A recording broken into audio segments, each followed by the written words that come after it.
sounds the call to come together, and united we shall stand.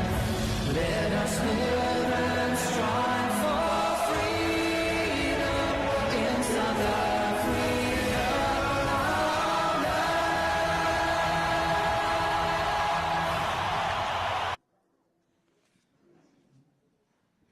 Thank you. You may take your seats. Can I just say that it's so intimidating singing the national anthem while on stage and everyone is looking at you. I was trying to figure out, do I actually know it to a point where I can sing it word for word? But we got through that. Good morning, everyone. My name is Dipalesa Mbola, and I'll be your MC for today. My job is to make sure that the program runs as smoothly as possible and that you feel welcome and that we engage also as much as possible and that no one is left behind. There's a lot of information that's going to be shared today. And what else? Oh, my other job is to make sure that you are as comfortable as possible throughout the entire day. So just a few house rules. May we please ensure that our phones are on silent mode. If you're expecting a very important call, we can make an exception and say vibration, at least. But I do know that these are those typical announcements that are made at events, but then we're still going to get that call throughout the day. So please don't be that person. And another thing that I wanted to ask is that when somebody is speaking on the podium, can we try to minimize movement? Because it can be distracting. Speaking. Please don't cut me off. Another thing that I wanted you guys to know is that on the right side, which is your left, is where you'll find the bathrooms if you need to make use of them.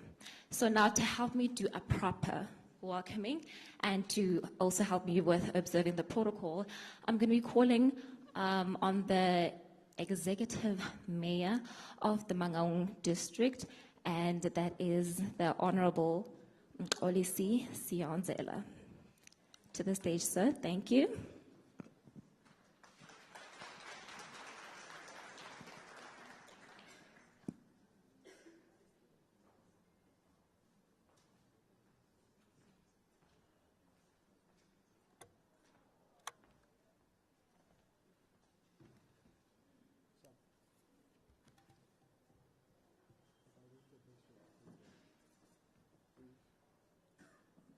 Program Director.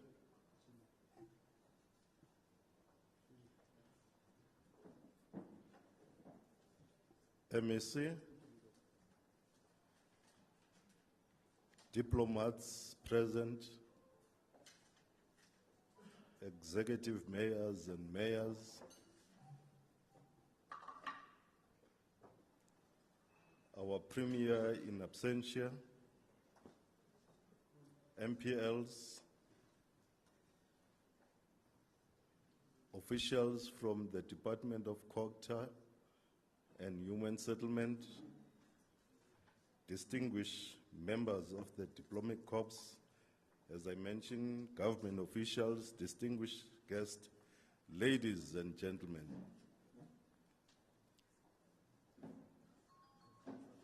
Good morning. Good morning. Thank you. On behalf of Mangaung Metropolitan Municipality and the people of Mangaung, it is my singular honor to welcome all the delegates at the Maiden Free State Innovation Building Technologies Summit of the Department of Human Settlement. In accordance with what the Freedom Charter exposes, that there shall be houses, security, and comfort. Our Constitution compels us to ensure that our people have access to houses, as is a basic human right. Though the how part of such accessibility to housing may not be that easy and obvious. The onus rests upon all of us gathered here to make this dream a reality. That is, making sure that our people have access to adequate housing. From the onset, we must commend the Ministry of Human Settlement in the Free State under the stewardship of Honorable Mxolisi Dukwana for this great initiative. Thus, we embrace the inaugural Innovation Building Technologies Summit as an ideal platform created at the right time to explore the best tools needed to accelerate housing development in our province. In order to make the best choices in pursuit of this vision, we need information and the latest technologies that we can trust. Many municipalities in the Free State, including the only metro municipality of Mangaung, are still grappling with the informal settlement and the dilapidated bulk infrastructure challenges. We must first come to the realization of the fact that gone are those days where modern scientific and technologies discoveries are ignored in designing spatial development of the cities. And this summit accords us the opportunity to rethink our conventional approach to the construction industry of the 20th century. For it was not so long ago when we were fairly warned that we are literally standing on the brink of a technology revolutionary that will soon change our archaic way of doing things, including how we live, work, relate to each other. That particular revolution, the fourth industrial revolution, is finally here and dictates how we should conduct the business of the government of the day. President Cyril Ramaphosa cautioned that unless we adapt, unless we understand the nature of the profound change that is reshaping our world, and unless we readily embrace the opportunities it presents, the promises of our nation's birth will forever remaining unfulfilled, close quote. Yes, we might have been slow in our response, but I believe even if there were many rooms for the local sphere of government to falter, there will not single room for faltering in the faculty of built environment, especially human settlement. This is because reversing decision involving fixed property is one of the most difficult governance issues. A living testimony in this regard is the effect of apartheid spatial planning, which still linger in this country. As the saying goes, walala wasala, we cannot commit the same mistakes as the previous regime. We therefore hope to emerge out of this historic summit with clear normative guidelines on what spatial development strategies and policies are most effective to create equitable, compact, connected, and socially inclusive municipalities. Ladies and gentlemen, the recent flooding in Durban has also highlighted the impact of climate change on human settlement. The time has come for us to explore high technologies, trends, so that we can develop modern construction industry. Further, our greatest deficiency, amongst others, involves poor research capacity in municipalities. We do not have credible scientific data for correct interpretation of our challenges and related possible solutions. This is because we have not taken full advantage of the higher learning institution and research institutions in our province. In this regard, Mangaung is currently reviving its partnership with Central University of Technology, University of Free State, and Muteo TVET College. We are doing this in pursuit of understanding and employing more intelligent ways of doing local government business, especially towards good governance and improve institutional capacity. As I conclude, if one takes into consideration the current national housing backlog, which is estimated at 2.6 million houses, a question may be asked as to how do we use the innovative building technologies to make construction easier, quicker, and cheaper. And if the innovative building technologies could indeed reduce construction cost and time, and even improve the construction quality, which is currently a major problem, what must be given high priority in charting the way forward? Critical in this regarding is the specific project and programs of action aimed at raising the uptake of technological innovation in provincial municipalities and human settlement ministries towards a better life for all.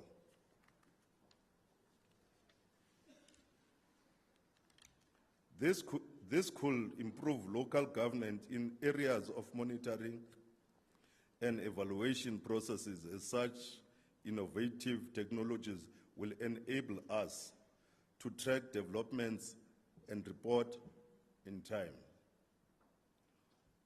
On that note, I would like to extend a special welcome to our distinguished guests, especially members of the diplomatic corps, Honorable MEC, our Premier in absentia, Sintombela, and all gathered here in this morning. Wishing you a very successful summit and fruitful deliberations. God bless you. I thank you. Thank you very much, Mayor. All right, so as we all gathered here this morning, we decided that we're going to honor the invite that we had from the Free State Department of Human Settlement as we talk all things IBT. I also noted that as I was going through the program, there's going to be a lot of abbreviations, so please bear with me. So to get us excited about what the department has in store for us, we have the keynote address from the MEC himself. Oh, sorry, ladies, I'll just wait for everyone to get seated. But as I was saying, to help us with understanding better about what the department has in store for us as a community of the Free State, we have the keynote address that will be done by the MEC of the Free State Human Settlements Department, which is the Honorable MEC Xolisi Dukwana. We welcome you, sir.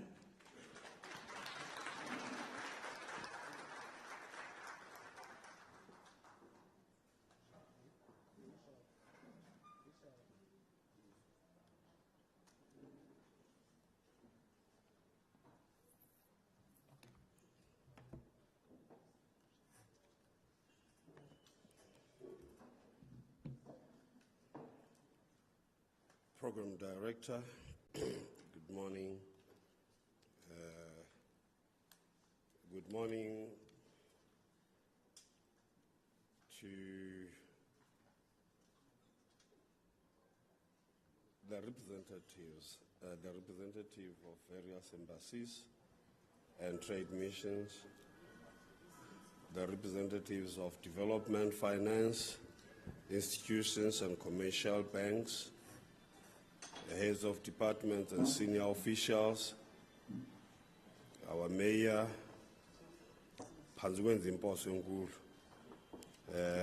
and mayors that are here,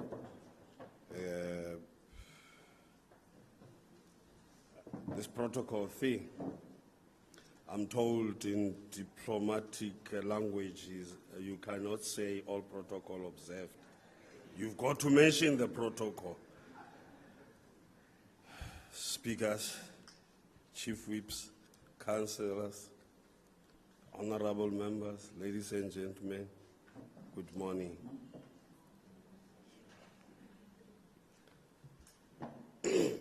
There's something that I want you to be crazy like me, to be a misfit. I invite you to do this, borrowing from what the thinking in Apple, when they had their campaign, Think Differently, that was crafted by both Steve Jobs and others, when they said in their campaign, and I quote, "Here is to the crazy ones, the misfits, the rebels, the troublemakers, the round pegs in the square holes, the ones who see things differently. They are not fond of rules. You can quote them, disagree with them, glorify or vilify them, but the only thing you can't do is ignore them, because they change things. They push the human race forward, and while some may see them as the crazy ones, we see genius, because the ones who are crazy enough to think that they are crazy, that they can change the world, are the ones who do." End of quote. I wanted to start with this deliberately because as a people, we have set up limits to our ability to think beyond the ordinary. We have restricted our ability to think beyond the tradition. We have denied ourselves the opportunity to be crazy, to be misfits, because rules always restrict us. We are here because we do not want to be limited by rules that we have set ourselves. As I'm going to go to what they said I must tell you, let me tell you what I want you to hear. But this is also a story that I want you to know. The story that I told to some people, some officials in the department of George Danzig. This was a bright student in one university,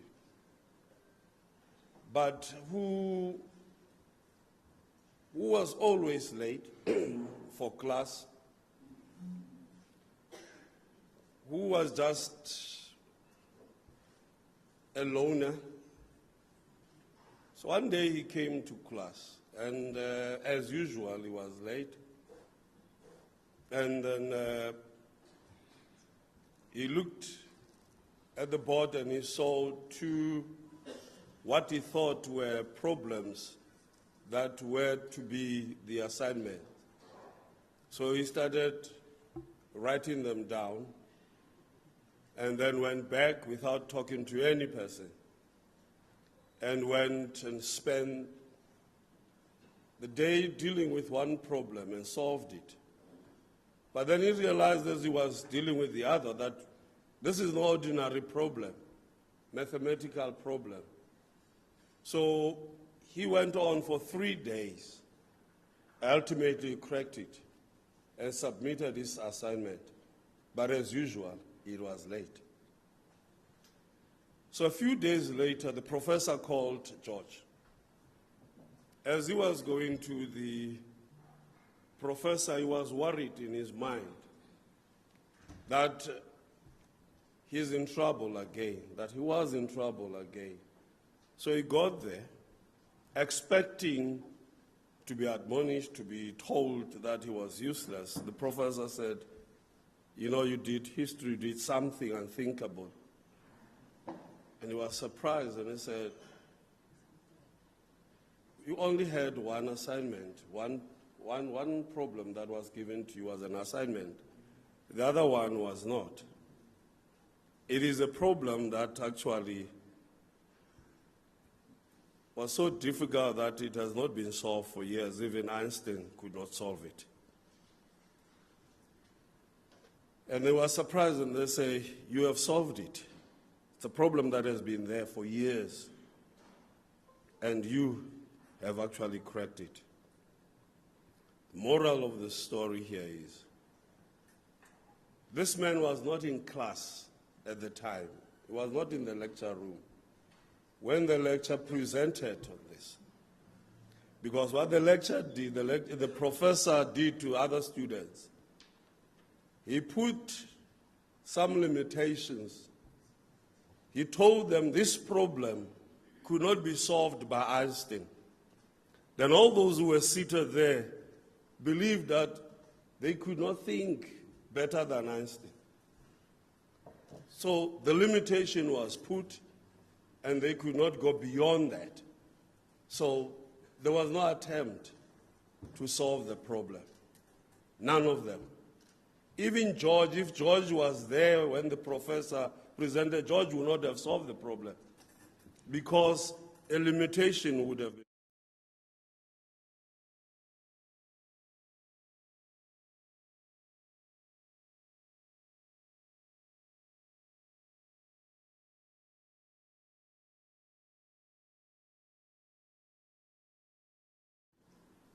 Disruptors are the ones who change things.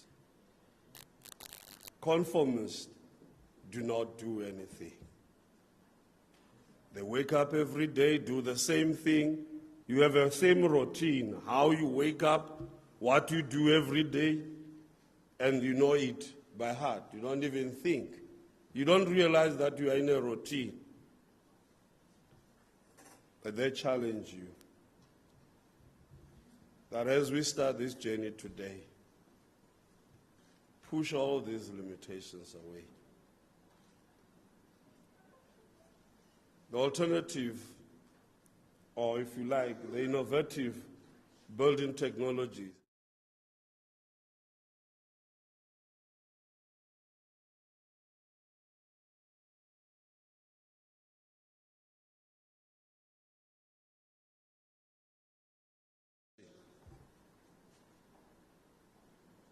how we perceive them, how we perceive anything that we are not familiar with.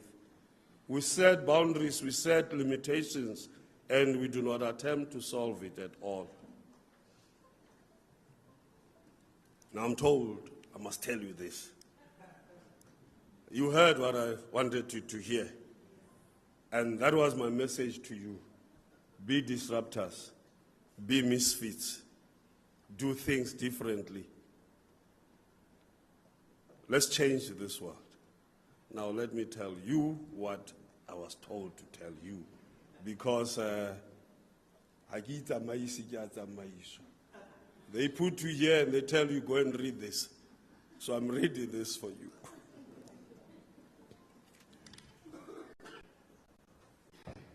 They say I must tell you this. In response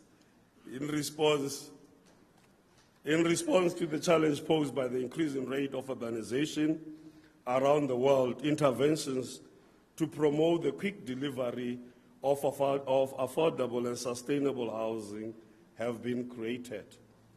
The majority of the interventions used in earlier years relied on mass production to ensure rapid delivery.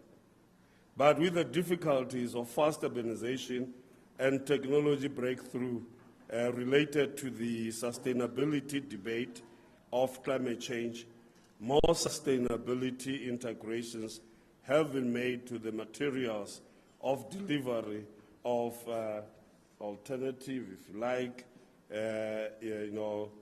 innovative, constructive, or building technologies. What is the difference?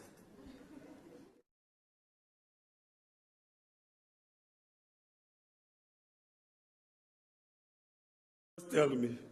I speak my heart, I read what I'm told to read.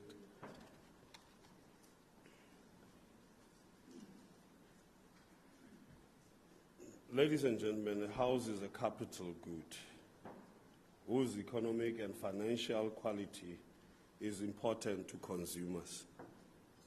It is important to know that and remember that. The construction industry has not moved with great speed to accommodate new ways of building houses in such a way as to bring down cost, ensure better acoustics in houses, ensure energy efficiency, and regulate humidity accordingly. We are thus called upon as government, the construction and build industry, financial institutions, and regulatory bodies to help make our cities and human settlements more sustainable and inclusive, adaptive, resilient. We are called upon to think about those at the bottom of the rank to contribute towards the enhancement of the quality of life of our citizens.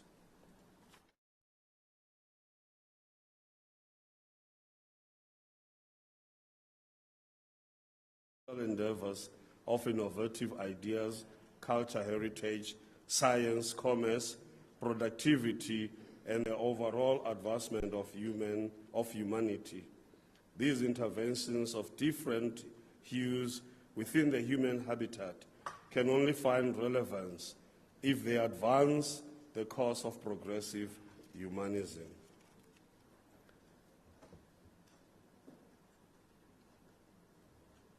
Alternative building technologies, if you like,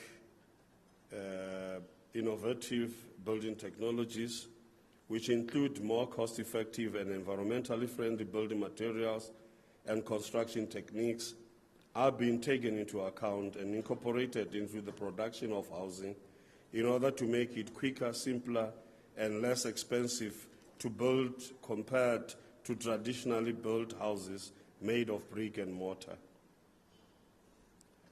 The housing deficit in our province is a major concern for us.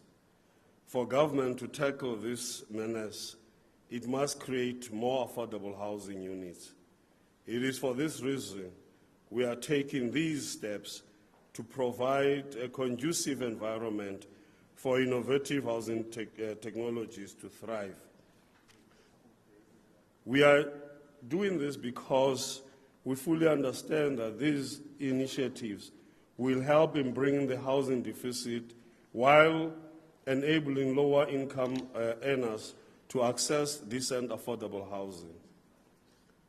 We are opting for cost-effective ways to build homes and to maintain a high standard of workmanship. Innovative building technology is a generic term used to describe a range of alternative technical processes, materials, and methods used to construct buildings and infrastructure. Some of these innovations include construction automation and robotics, additive manufacturing, and modular and fabricated construction. We need to use innovative building technologies to increase housing deliveries with speedily and reduce construction costs while improving the quality efficiency, environmental performance of the construction products. Despite these advantages and the extraordinary advances in construction innovation capabilities, implementation of innovation building technology for the delivery of housing remains low in South Africa.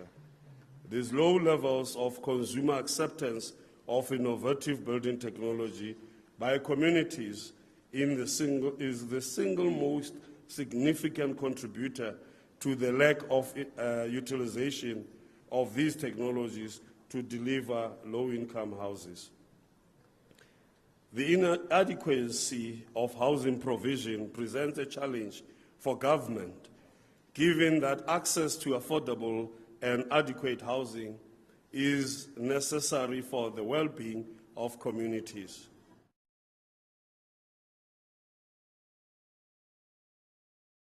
It is a basic human right enshrined in our own constitution, make it incumbent upon the government to take reasonable legislative and other measures within government's available resources to achieve the progressive realization of this right.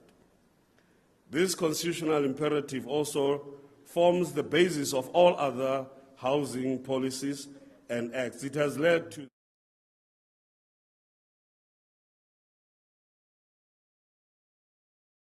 housing opportunities.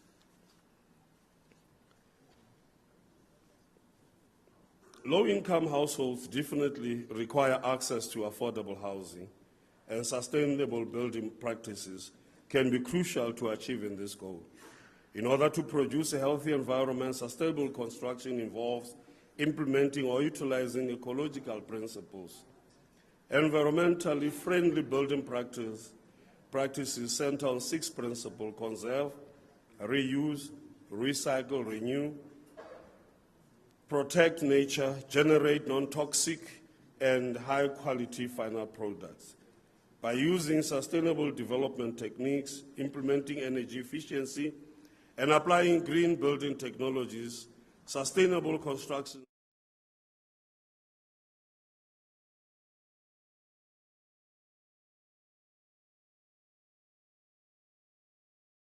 and building practices have changed, and as interest in sustainability and energy efficiency has grown, so too have new construction strategies that put sustainability first. In order to increase sustainability and operational efficiency, existing structures can also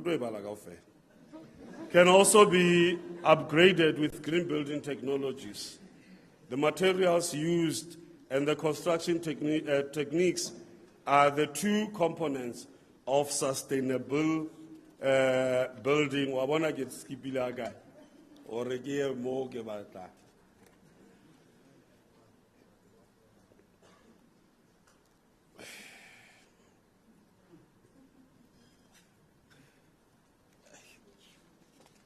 Ao tla bo sa fita o yani e tla o fa mathata.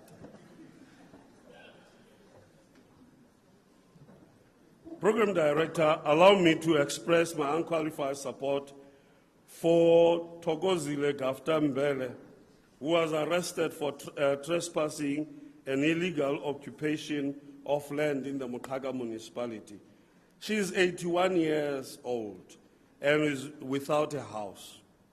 Let me also commend the municipality for taking immediate steps to approach the National Prosecuting Authority to make representations to consider the withdrawal of this case subject to the due process of our criminal justice system.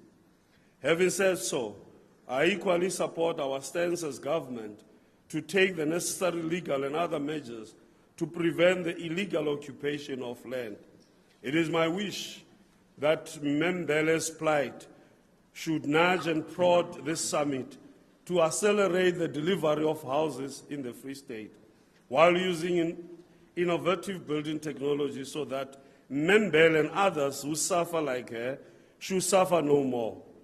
Program Director, ladies and gentlemen, I say this while cognizant of the ever-present feature of scarcity in our lives, and yet determined we are as government to answer to the needs of the poor and vulnerable in the process of building sustainable human settlement. Jwale batho bana ba na le ntho e ba e etsang mehleng, I don't know why, ba ba nkenyetsa Sesotho. So I must always read in Sotho.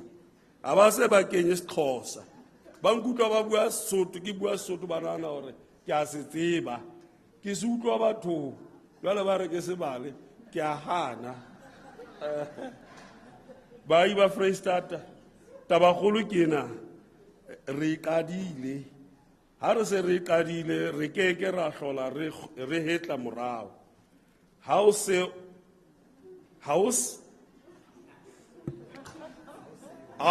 sa hlola se re thiba. Sello. Nothing can stop us now. We will leave no one behind. Your human dignity is far important to us as the Free State Human Settlement in Kokta. To our youth, you know, there are powerful people who are going to make a presentation here. And I want you to listen to them carefully. There are people, they are pioneers who have opened this, who have done everything. Despite all the challenges, they proceeded. And they are here, they are going to share some valuable information with you. To our youth, to our mothers, to the women here, imagination is more powerful than knowledge. I call upon you to wonder, imagine, and ideate in a way that helps to crack up these innovative building technologies. In the end, this body of knowledge and technological prowess will outlast the outmoded ways of building houses as we improve the quality of the housing market and satisfaction and happiness of those who benefit from them. As the pace and quality will be much more improved, we must up the ante of responding to the growing demands and pressures of rapid urbanization in the 21st century. I call upon all you stakeholders and partners here to network and put together processes to help our department to deliver to the needs of shelter of our people using IBT. Bomele bontate. Qetile ho bala ntho tsa batho. Ke qetile ho bua le lona. I invite you to get into this journey, to work with us, to dream. As I said, to be crazy. Open your hearts, open your minds. Let us be crazy together as we learn and as we do things differently. Ke a leboha.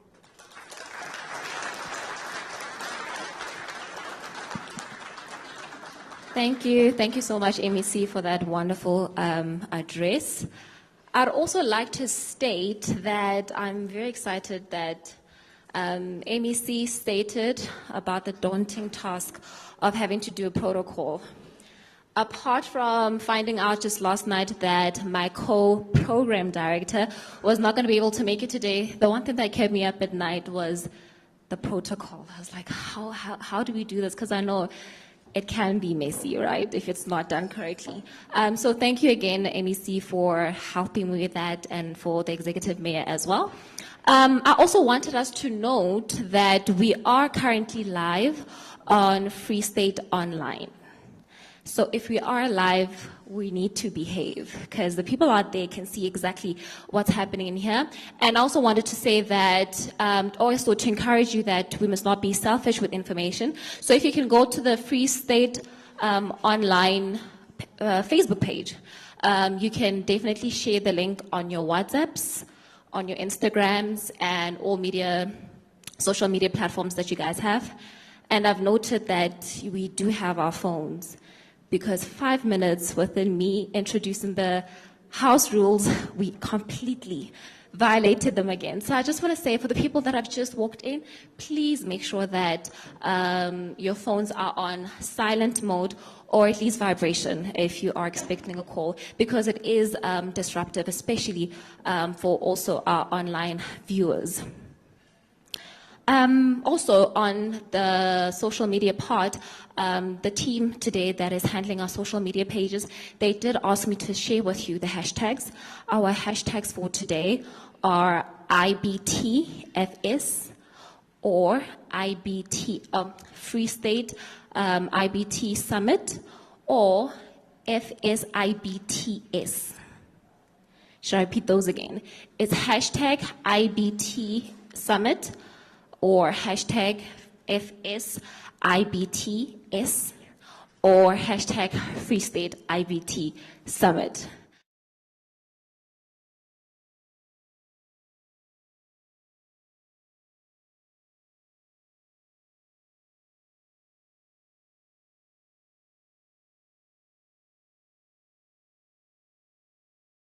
Things, I'd like to invite the chairperson of BRICS Women Business Alliance, Ms. Lebohang Zulu, as she shares more on technology at the heart of transforming industries. Ms. Lebohang, you're welcome.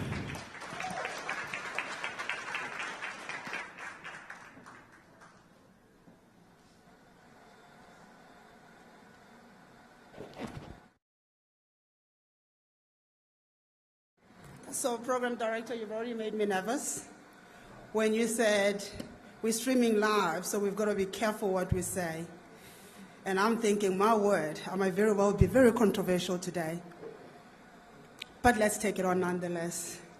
Good morning. Let me start off by recognizing the MEC, our very progressive leader, MEC Tukwana. Let me also recognize the presence of the executive mayor.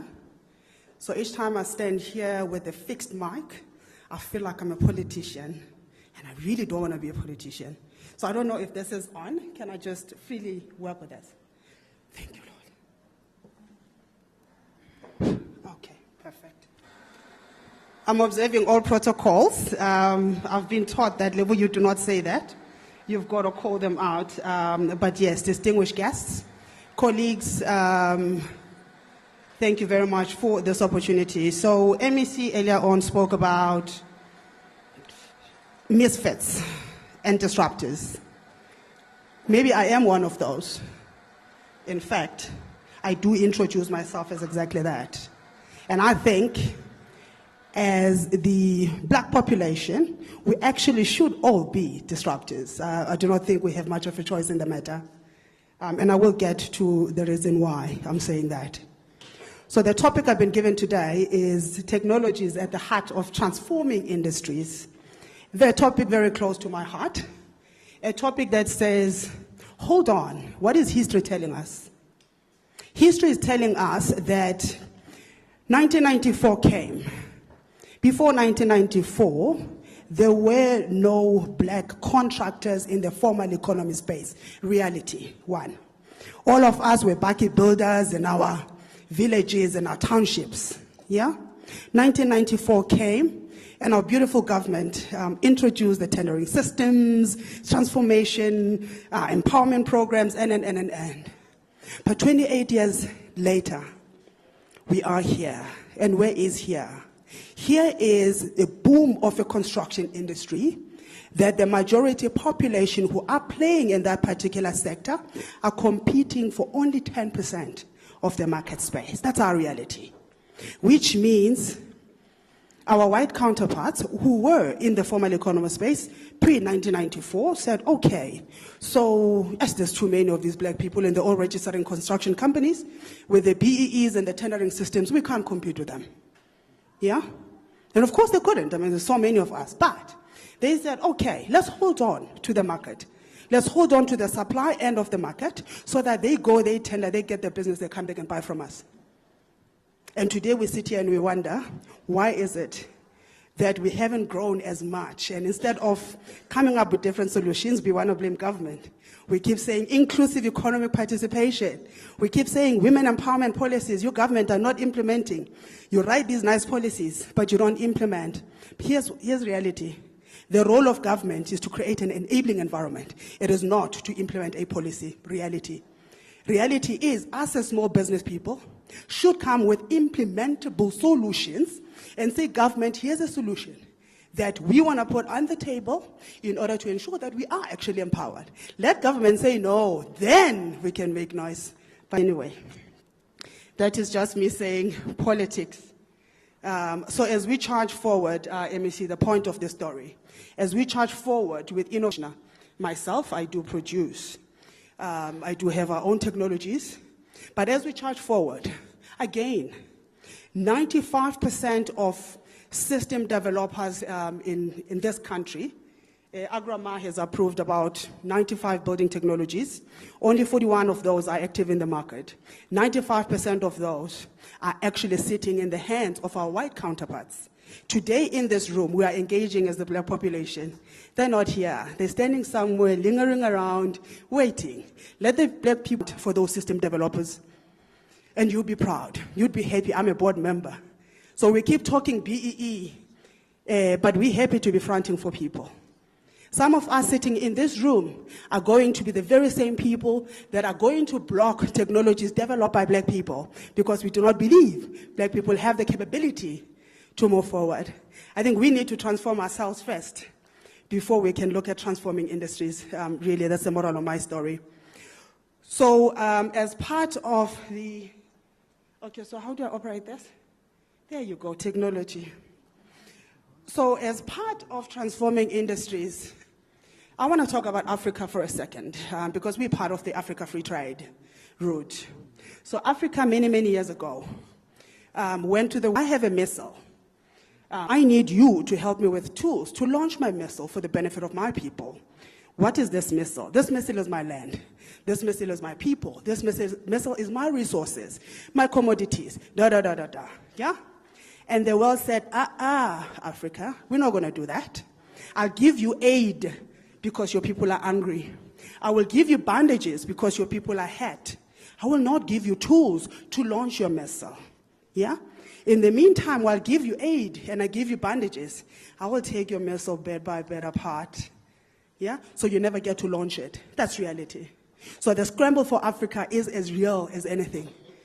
We've got to know and appreciate that. So we've got to talk politics. We have to talk economics if we are to advance an agenda, even an innovative building technologies agenda, actually. We can't run away from that reality. So we in the BRICS Women's Business Alliance, one would say, Lebogang, why are you bothering yourself with domestic issues when you are supposed to be focusing on international trades? And I'm like, hold on. What do we trade?